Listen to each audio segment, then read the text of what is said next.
My wife has been saying all these hurtful things. And how do I stand up for myself? What do I do about this without sticking my foot in my mouth? Our call today, our C Note show topic today is what not to do when you're setting a boundary with anyone, but specifically your woman. Right? We're going to talk about that today on the C Note show. Cynthia and I are here with over 50,000 hours of experience in this field, psychology, teaching, and especially long-term intimate relationship and how to have phenomenal connection and sex and love together in a monogamous relationship. That's what we're here to talk about. How to be a king within your own life to bring more intimacy and connection, how to bring her safety and inspiration and sexual leadership, and to solve deep marriage problems along the way. Right? Because life's not perfect. Relationship isn't perfect. So we want to know, how do we be the best version of our own selves, but also bring masterful lover skills into relationship? So my wife is saying hurtful things. What do I not do? What are the mistakes of setting a boundary? For those of you that are here live right now, I'd love for you to punch into a one into the chat, a number one into the chat. If you have a question about boundaries, or if you're wanting to stand up for a boundary in a certain way, or you think you want to stand up for a boundary and you're not sure, go ahead and punch a one into the chat so we can get a gauge as to you guys here live. So we're certainly going to talk with you, and I'm going to jam through what I created recently with what are my top 3 things of what not to do with setting a boundary. And we're going to speak with Cynthia about this, her professional and feminine perspective. So quote, your personal boundaries protect the inner core of your identity and your right to choices. So if you see a boundary as a way of protecting who you are as a man, standing up for who you are, well, what do you need first? You need to know who you are and what you want, what your values are, and what you'll stand up for. What are the hills you're willing to die on? And once you then know that, you can stand up to protect the core of your identity, what you believe, what you want to cultivate in the world, what you want to build, either alone or together with her or anyone, and your right to choose. Walls keep everyone out. Boundaries teach them where the door is. Boundaries are a door of invitation. They're not controlling or rules for other people. They don't have to follow your boundaries, but the boundary is where the invitation lies into how to be within your life, how to be in relationship with you. What are personal boundaries? I got this from Psych Central. Personal boundaries are simply the lines we draw for ourselves in terms of our level of comfort around others. These boundaries may have to do with physical contact, not feeling comfortable hugging a person that you've just met, for instance, or verbal interactions, not wanting a friend or family member to speak down to you, or your own personal space, choosing to not have others in your home while you aren't there. Some people may be fine with these things. Some people may not. So it's an invitation of how to be with you in your way. These boundaries typically fall into a few specific categories. Emotional, protecting our own emotional well-being. Physical, our physical space. Sexual, our need for safety sexually. Workplace. Material, like our belongings. And time. We've talked about time quite a bit, Cynthia, with conversations, and she wants family time, but not necessarily intimacy time. We've talked about that before on other calls. Yeah. So let me continue with my top 3, what not to do when setting a boundary. Yeah, I see you guys in the chat too. Verbal interactions, physical space are the big ones. Yeah, I'd love to talk with you about that here in a minute. So what are my top 3 quickly? You can't be wishy-washy. You must be certain. So don't be wishy-washy. You must be certain. You're not going to her asking her what her ideas are of how you're to be treated. You have to know what you want to cultivate. The second one, don't overly explain. Keep it short and simple. If you try to stack multiple things in the same conversation, as I say, you don't want to stack. You don't want to stack an outcome. You don't want to stack trying to prove that you understand what she's saying or get her to believe you. You're not trying to do any of those things. You're keeping it short and simple of what you want and what isn't okay with you. And finally, number 3, and we're going to talk about all these 3 today. You don't want to look down on her when saying a boundary. You need to audit the story in your mind. So when you're standing up for something or when you're interacting with your woman, who are you playing? What's the role that you're playing in this story in your mind? Are you a victim and you need to rise up against the evil woman who's holding you down? Have you just been passive and not been saying something for such a long time? How are you in the story in your mind? How are you being as the hero or the leader in that story? Or are you? Let's talk about these today. Yeah, come on in. Tell us about your spot and the boundary that you're considering now. Verbal interaction, physical space. Yeah, please. Hey, good to see you. So what brings you here? Tell us about you, please. Well, for probably the past year now, we've been having a few ups and downs, and for me, it's mostly boundary issues. I think traditionally, my significant other is not used to having a lot of boundaries with family and whatnot. So and I've been, the quintessential nice guy from what I can see from what I've watched of your material. So I'm gonna let them be trampled all over, and got to a position where, I'm starting to react by, I don't get angry per se, but more the nagging, complaining about having too much to do and that sort of thing, instead of, carving out my own space and just saying, no, I'm not taking on that responsibility. And, Yeah, I know what you mean. I That's well said. So what's something that you do want to maybe just say no to? Give an example. oh, I mean, there's, it's, well, I mean, in addition to that, it's kind of been like feels one-sided for the last while, as far as intimacy. So I don't know. I find the more I try to assert my position, the more he withdraws, sort Mm. of. So I find the more less I try to take on, the more gets added to my plate. I don't know if that makes sense. Yeah. Yeah. What do you Yeah. mean by what do you mean by assert your position? Like you do the naked monkey dance in the kitchen, or what are we talking about here? Well, just we've been in group therapy, couples therapy, sorry. And one of the things we've brought up is me feeling overwhelmed with too much responsibility and wanting her to take more of the family duties on. Now, her family has a lot going on right now that she's helping out, and there's some boundary issues there. So I find I'm sort of low on the totem pole of priorities. That's been an issue we've talked about. But of course, I've always gone about it the wrong way, in more of the complaining Right. about feeling overwhelmed and whatnot, instead of being assertive and you know using the methods that I've been listening to you talk about. So that's what I'm Right. interested in learning more about, I guess. Yeah. Yeah, good, good. Thanks for getting us started. That's really good. I'll ask Cynthia about your spot and then you ask us another question if you like. Okay. So in this call, in the C Note show, we uniquely have Cynthia here. We also have man only calls, man to man calls, as I say. So now we have an opportunity to ask her professional opinion, feminine. So if a man is complaining Mm. and not assertive, which I want to ask that he thinks that means here in a second. But if a man's more into complaining, you're not doing enough, or I'm doing too much, how does that affect the dynamic, the polarity in that space, the lover polarity in that space? Thank you for sharing where you're at. It sounds incredibly painful. And I can feel how you're wanting to shift the system that's been in play. The when a man, comes in his masculine energy and is saying like, with like, I'm so overwhelmed here, and there's a lot of like kind of trying to put back on the shoulders of his woman some of the responsibility she should be taking, she's probably going to feel that a bit like you're dumping the water of your own stress onto her.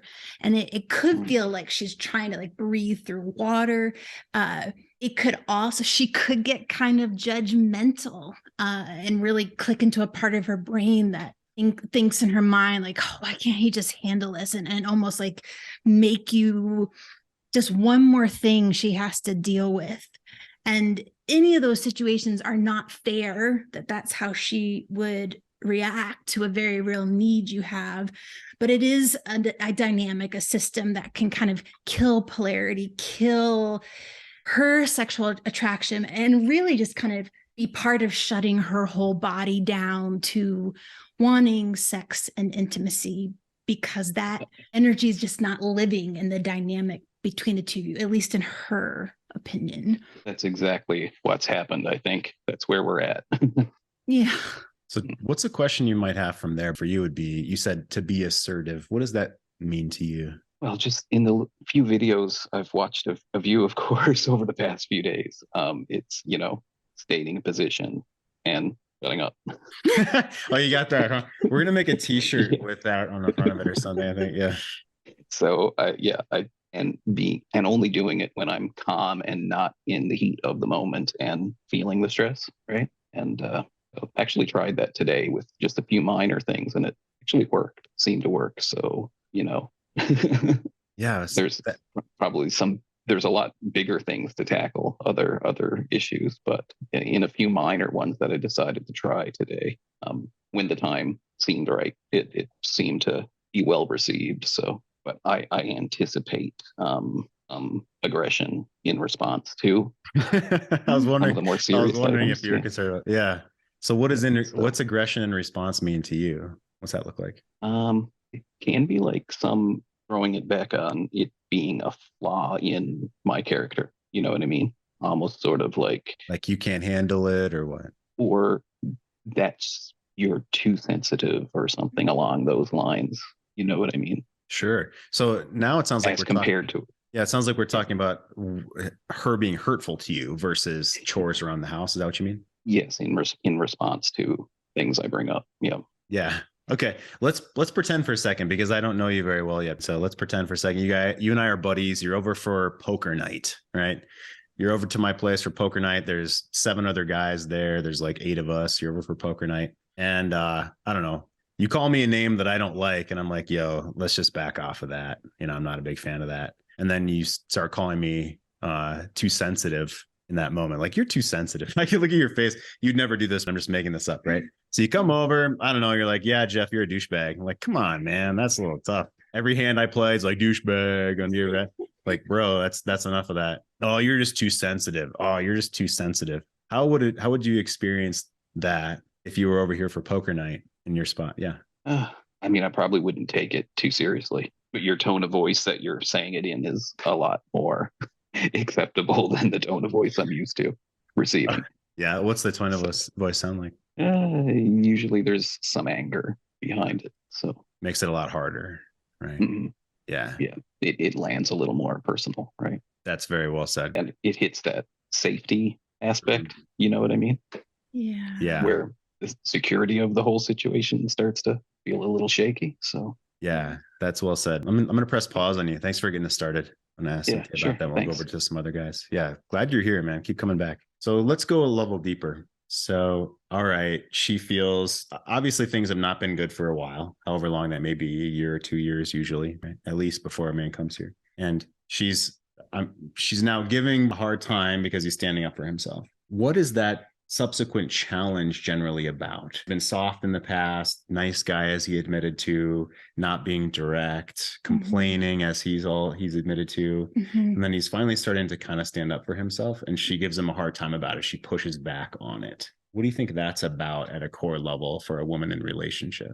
Yeah, so that's so confusing, right? Because your woman wants to feel your solidity and your ability to stand your ground. That gives her a sense of safety. But then when we're in this dynamic, even though she might talk about how unhappy she is getting something out of being mean and spiteful and trying to control the situation with you. So anytime that you are starting to move into something that's more solid and putting some boundaries down, it's going to shake her current world a little bit and throw her off kilter. And there's equal parts of her that really wants you again to stand up, and then equal parts who doesn't trust it yet. And so she's going to throw whatever dagger is in her arsenal to see if you really mean it. To see if you're really going to stand up for yourself and for the family, and to see if you can handle even her storm enough where then she doesn't have to be the one in control and kind of holding tightly to a ship to feel safe, that she can relax in the system of the family. Yeah, thank you. That's well said. I'll go over to the second point, and I want to ask you what handling her storm means. This third point: don't look down on her, audit the story in your mind. So, she has to be the bad guy, or she needs to find a scapegoat for the situation.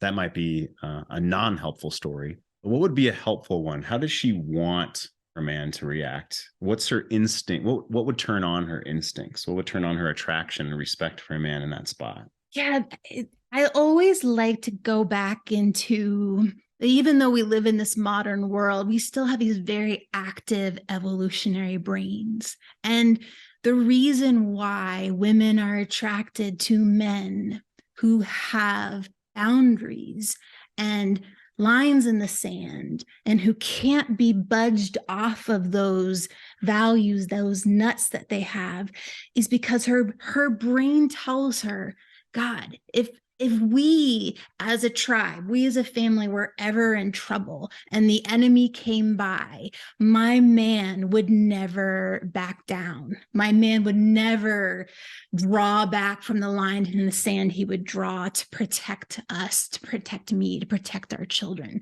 And so her brain craves to feel that part of you. It reeks out to feel a part of you that can be swayed easily. And so on an unconscious level, she is going to test the hell out of you to see if you really mean what you say, to see if you really are as solid as you're speaking out to be. And it's going to be kind of a painful awakening for her to realize this man really does mean what he says. He is going to stand up for himself and us. And I don't have to play these games to see how many sharks are in the water currently. Absolutely. So we don't want a man to play a game that's intentfully painful. You're calling out something that she may not like this, right? She may not like you standing up for yourself, even in the calm, grounded, kingly way. And she's going to challenge that in return. Yeah.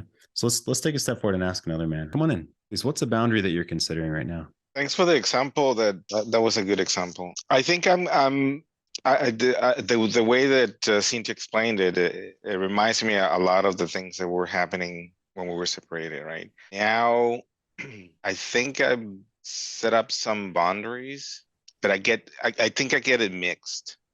I see some things that I want to do, that I want her to do, versus setting up boundaries. I think in my mind, there's like two different things, right? Now after this exercise, I think there's two different things. Some things are wants, right? And others are boundaries. And that's right now the lesson that I'm taking out of this exercise that you guys did, right? The difference between a real boundary. One question that I have is, don't look down on her on your third bullet point. So what is that? How do you translate that into another word? Because in my Spanish, sure, of course. Don't see her as broken. Don't see her as that she has a problem to necessarily fix, right? If we go at a woman, so let me ask you, if I think, man, everything would be great if you just fixed this problem, like your childhood trauma, or if you just fixed, your shitty attitude. This is tough to even say. Or if I'll look away this time. If you just fixed doing more chores around the house, yeah. If you just fixed that, then everything would be great. She's getting red. So what does that feel like? Yeah, I mean, that was said very there was a very gentle energy. I have felt what it's like when another person is like, you need to fix this situation. And I think for the feminine, that feels really really being pushed down and compressed. Like I even start getting this compressed sinking feeling in my chest. And the women and the feminine don't respond well to the challenge of you could be better. If the things that are core to her femininity need to be quote unquote fixed, there's nothing in feminine that can be perfectly fixed. It's always moving and always in flow and always shifting. So the more the energy of you need to fix this, the more she's going to go into her masculine, the more she's going to push back, have even hate back to you. How could you do this to me? And when we're talking about shutting down sexual energy, that's like the opposite of sexual energy for her. You don't want her compressing and pulling away. You want her opening and softening and moving forward. So let me ask you a follow-up question. So many men that are here, their wives have a strong masculine shell, a strong masculine shielding, as we talk about, right? As you talk about. So she's not in the feminine part of herself necessarily, not nearly as often as we would love her to be. And she's certainly protecting herself, backing herself away. So she has this shell. And in that space, if she's not pulling her own weight and a man has been, let's say, attempting this stuff, leading by example, praising her, attempting to bloom her, but she really kind of doesn't give a shit about that right now or care about him right now necessarily. And she's in this kind of man mode. Mm. And so if you imagine that woman being in man mode, if a man then came and said, hey, ABC behavior is not okay with me, like not helping with dinner, not helping put the kids to bed, not helping with the children's bath time, not doing any dishes, doing nothing around our house to help with our children is not okay with me. Especially if she's in this shielded mode. It's more like man to man, hey, this isn't okay with me. Talk with us about that for a minute. Yeah, and I'll even say that the stating that something is not okay is very different than the she's broken. You need to fix something that's broken. So even then, that's a different energy. And sure, like, can that invite her like into like meet you a little bit more man to man? Absolutely. But even the I'm not okay phrase can work on her masculine and her feminine. And it's the authenticity of what you're not okay with is the honesty and boundaries that a woman, no matter what energy she's in, will respond to. She can argue with it, but it is going to go in much deeper than if there's a criticalness to it, and either a devaluing or making assumptions about why she's doing whatever she's doing. So where does that take you in your mind? It does ring bells. I mean, my mind is going right now with a lot of examples of things that had happened in the past. And well, you were saying there's a difference between what you want and a boundary. So right. What's an example, would you say, of something you want versus a boundary that you might have? Yeah, probably. She complains every morning about the kids, the breakfast, right? Every single morning there is a complaint, right? But since I came back, I decided to do dinner and left breakfast to her, and I didn't even negotiate the deal, right?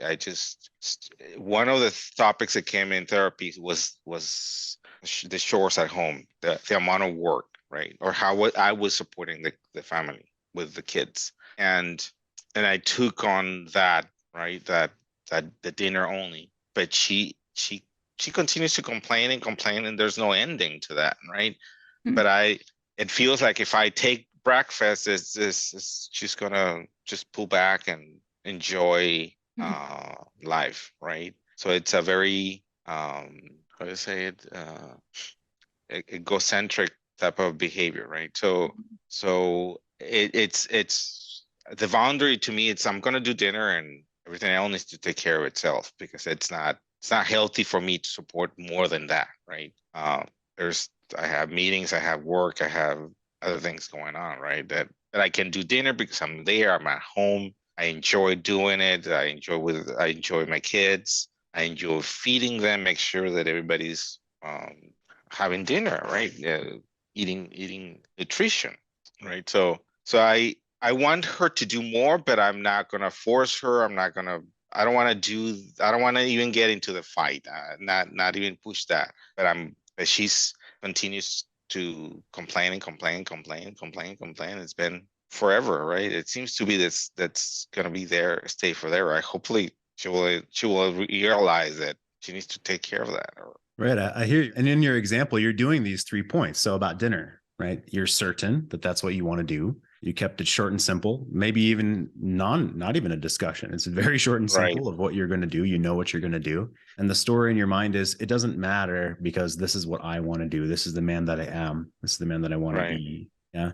Now you might say a want of yours might be, hey, I'd like you to make breakfast 3 days a week. You might say to her, and you can't control that, but that might be a want of yours. Is that right? Right. That's an example. Yeah. Yeah. Is there anything else without complaints?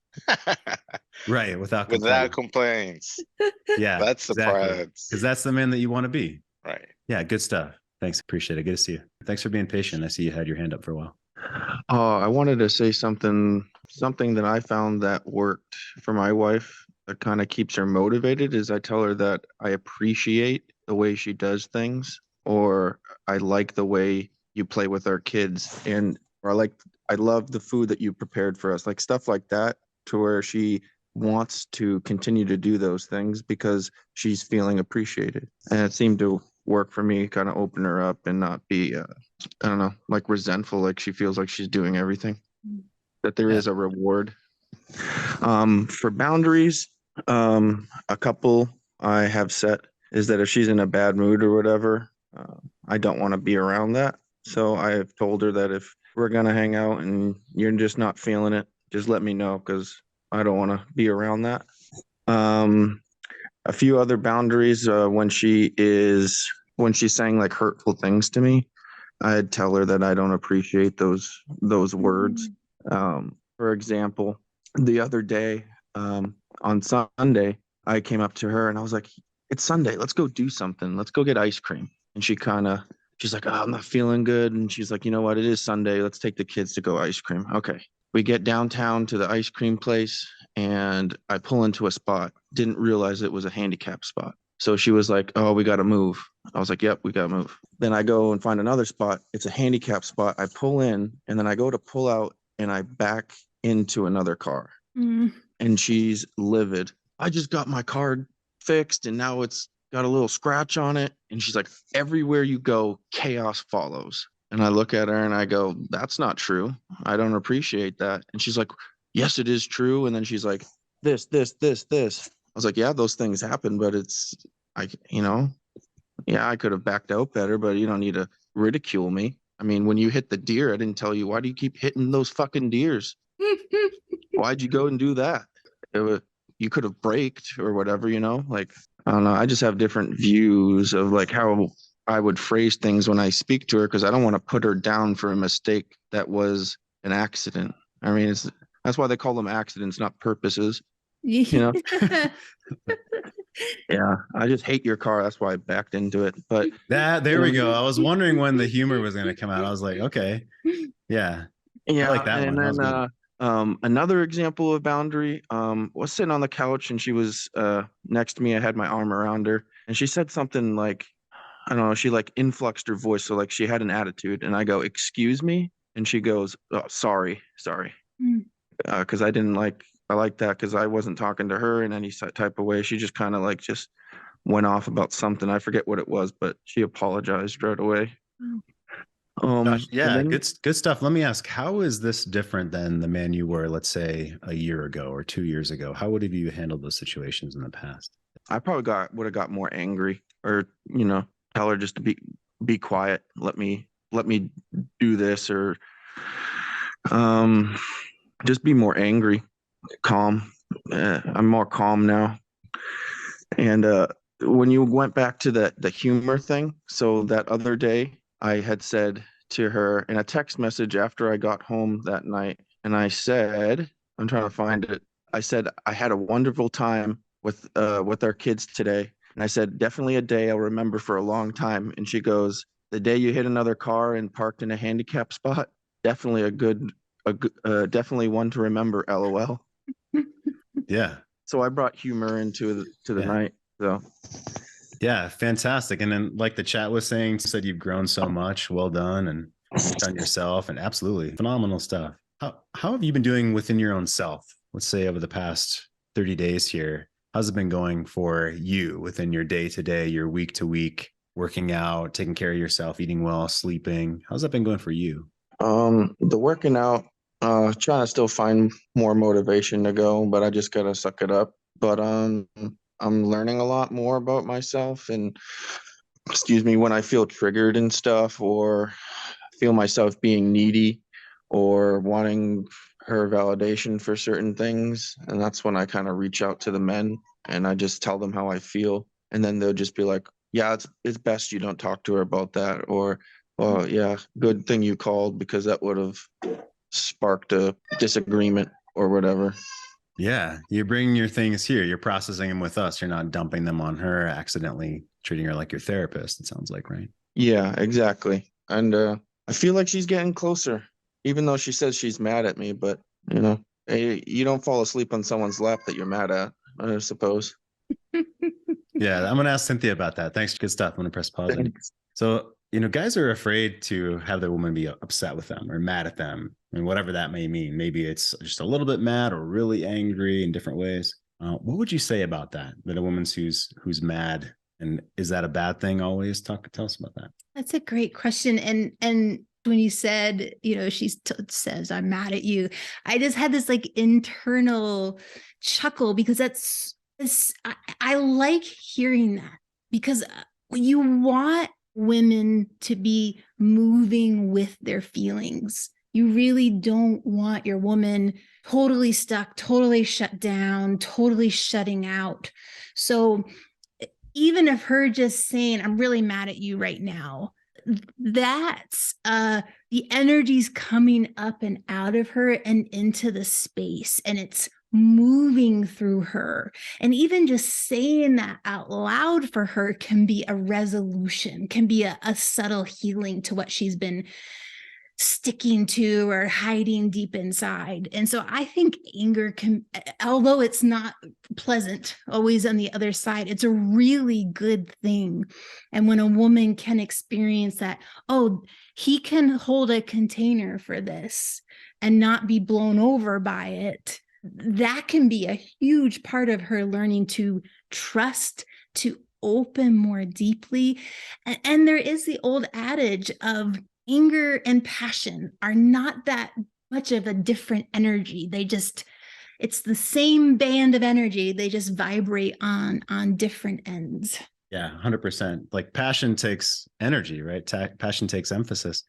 Lately, she's been opening more up about the relationship, on how she feels, and telling me that she's hurt and she doesn't know if she can get through this, and crying in front of me. And then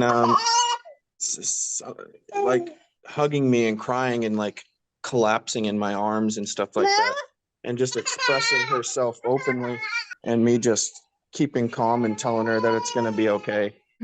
Yeah, telling her that everything's going to be okay. So a part of, we only have a few minutes left on this call, but a part of what we hear all the time from either our woman or we hear in this work is that he doesn't care, he doesn't see me, I don't feel understood. And what are you seeing differently about his energy than maybe a year ago, would you say? Yeah, there's something, I mean, I know that you are constantly moving, evolving, growing right now. And yet there's something very still in you that, I mean, as a woman, I really feel, and I just feel that you set boundaries, and you welcome the emotional space of her and the emotional expression of her. And even that propels in my own body. There's like if energy can be compacted, it's the opposite. It kind of like lightens and wants to come out into the container. So that's what it feels like to be around you in this balance you've been practicing between having your boundaries, having your path as a man, but also, welcoming her authentic expression, whatever it brings. Yeah, absolutely. So, gentlemen, I honor Cynthia being here and giving us her professional feminine perspective. And if you have more questions, certainly follow up, right? Write questions on the forum, get in touch with us directly. You can fill out my contact form and say that you'd like to talk with Cynthia, or you can email Cynthia directly. Go to our website, greatmenmovemountains.com. If you haven't gone there yet. And we have our free 45-minute audiobook as well, The Staircase of Intimacy, How to Dance the Staircase of Intimacy, greatmenmovemountains.com/free audiobook. Appreciate you guys being here. Saw you in the chat as well. Love you guys. Bring your questions next week also. We'll see you next week, the same time.